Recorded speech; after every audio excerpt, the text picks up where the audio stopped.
Hello friends, welcome to our channel. आपके channel में आपका स्वागत है।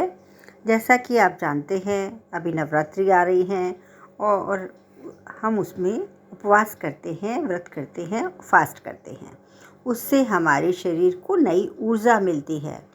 तो हमारे भारत देश में साल में 2 बार नवरात्रि आती हैं और 9 दिन तक हम उपवास करते हैं। उसका सीधा संबंध हमारे वातावरण से है, हमारे शरीर से है, क्योंकि हम वातावरण की एनर्जी लेते हैं और हमारे टॉक्सिन्स वगैरह उससे बाहर निकल जाते हैं और हम स्वस्थ रहते हैं।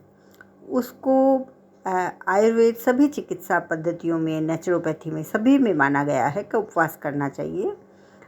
तो उससे हमारे और धार्मिक रीति रिवाजों से हमारे ऋषि मुनियों ने जोड़ दिया है ताकि आयुर्वेद से हमारा शरीर स्वस्थ रहे, हमारा शरीर बिना दवाइयों के ही ठीक रहे। तो यह सभी लोग करते हैं और उसी से हम लोग स्वस्थ रहते हैं। तो उपवास करने से जो हमारे टॉक्सिन्स हैं वे उनको निकाला जाता है। आयुर्वेद में लंघनम सर्वोत्तम औषध है, मतलब व्रत करना सबसे बड़ी औषधि है, सर्वश्रेष्ठ औषधि है, ऐसा आयुर्वेद में कहा गया है। तो शरीर की उपवास करने से शरीर की पाचन क्रिया पे सकारात्मक प्रभाव पड़ता है।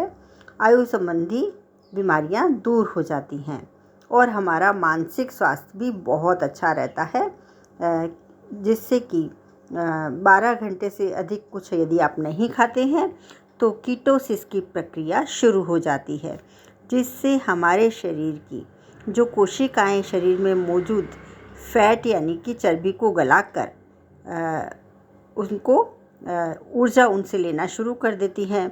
इससे शरीर में होने वाली ऑटोफैजी नामक प्रक्रिया में मदद मिलती है। ऑटोफैजी प्रक्रिया हमारी कोशिकाओं की सफाई करने वाली प्रक्रिया है।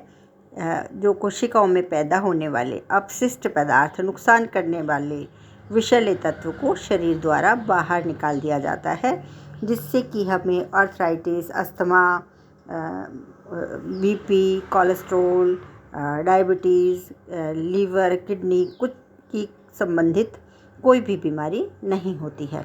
अगर समयबद्ध तरीके से यदि उपवास किया जाए तो वह हमारी स्वास्थ्य के लिए ठीक करता है और हमारी आयु को भी बढ़ाता है। बीच बीच में किया गया उपवास मधुमेह और मोटापे जैसे रिस्क फैक्टर को कम कर देता है और मानसिक स्वास्थ्य के लिए भी वह बहुत लाभप्रद है। हमारा मानसिक स्वास्थ्य भी उससे अच्छा हो जाता है। तो मधुमेह, डायबिटीज़ वाले भी उनको करना चाहिए, सभी में उसको करना चाहिए, लेकिन अपनी ताकत के अनुसार। आपके शरीर की जितनी ताकत है उतनी ही करें। शरीर पे जोर दे के नहीं करना है, आप कर सकते हैं उतना ही करें। अगर आप नियम पूर्वक उपवास करते हैं तो इससे अर्थराइटिस, अस्थमा, हाई बीपी, थकान, colitis, spastic colon, irritable bowel और लकवा जैसी बीमारियां होती हैं तो वह ठीक हो जाती है। इसके साथ साथ न्यूराल्जिया और न्यूरोसिस और कई तरह की मानसिक बीमारियों में भी यह बहुत फ़ायदेमंद साबित हो चुका है। अब तो साइंटिस्ट भी मानने लगे हैं कि विज्ञान ने अब खोजा है, लेकिन आयुर्वेद ने तो बहुत पहले से हमारे को ढूंढ के हमारे ऋषि मुनियों ने हमारे लिए दिया हुआ है। तो इससे हमारे जितना फास्ट करेंगे शरीर उतना ही अधिक आयु बढ़ेगी और स्वस्थ होगा। तो इससे हमारा पाचन तो ठीक रहता ही है, साथ में हमारे टॉक्सिन्स निकलते हैं, ब्लड प्रेशर अच्छा रहता है और कोलेस्ट्रॉल ठीक हो जाता है, ब्लड शुगर ठीक रहता है, इम्यूनिटी तो बढ़ेगी, क्योंकि हमारी जो वेन्स, आर्टरीज, पूरे शरीर की टॉक्सिन्स हैं वह बाहर निकल जाते हैं मलमूत्र के द्वारा, फिर पसीने के द्वारा, विकार के द्वारा, क्योंकि लिक्विड हमें इसमें ज़रूर लेना चाहिए। खाली पेट उपवास कभी ना करें। और शरीर पे यदि आप नहीं कर सकते हैं, कोई बुरा प्रभाव पड़ता है का पेट में जलन या कुछ ऐसा, तो आप उपवास छोड़ दें। उपवास अंधविश्वास से ना करें। उपवास साइंटिफिक तरीके से, साइंटिफिक मीन्स ज्ञान के रूप में करें, कि मुझे ठीक होना है, मेरे को ये बीमारी है तो इससे मैं ठीक कर सकता हूँ, हो सकती हूँ। तो उपवास के दौरान यदि ब्लड प्रेशर हो जाता है किसी किसी को, तो उनको नमक जैसी चीज़ें, ज़्यादा तला हुआ, यह सब उपवास में नहीं खाना चाहिए।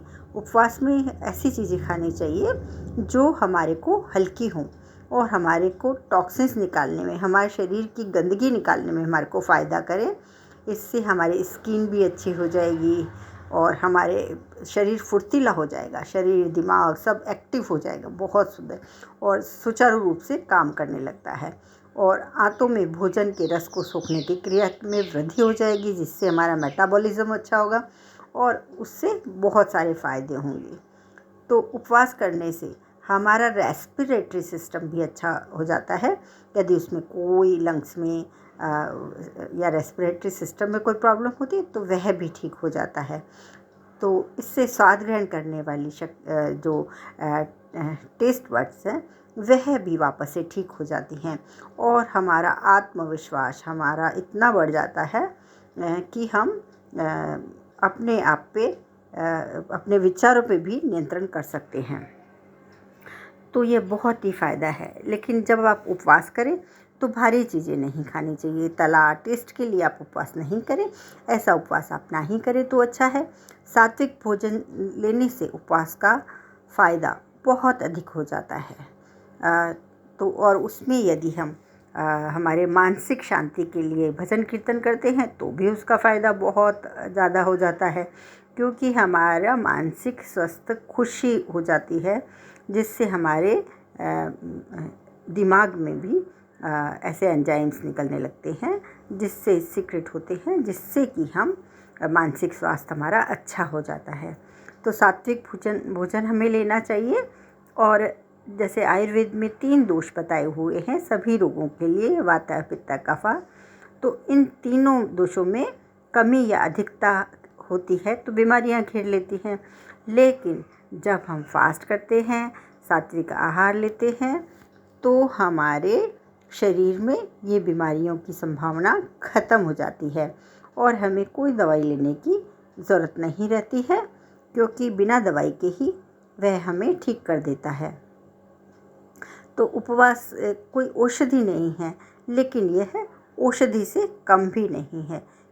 उपवास और फास्ट करना हमारे हेल्थ के लिए तो अच्छा होता ही है, वह हमारे दिल के लिए भी अच्छा होता है, क्योंकि हमारी जो कोशिकाएं हैं उनसे गंदगी निकल जाती है और वह बहुत सुचारू रूप से काम करने लगता है, जिससे कि ब्लड सर्कुलेशन भी अच्छा होता है और वह हमारी हार्ट की बीमारियों को नहीं होने देता है।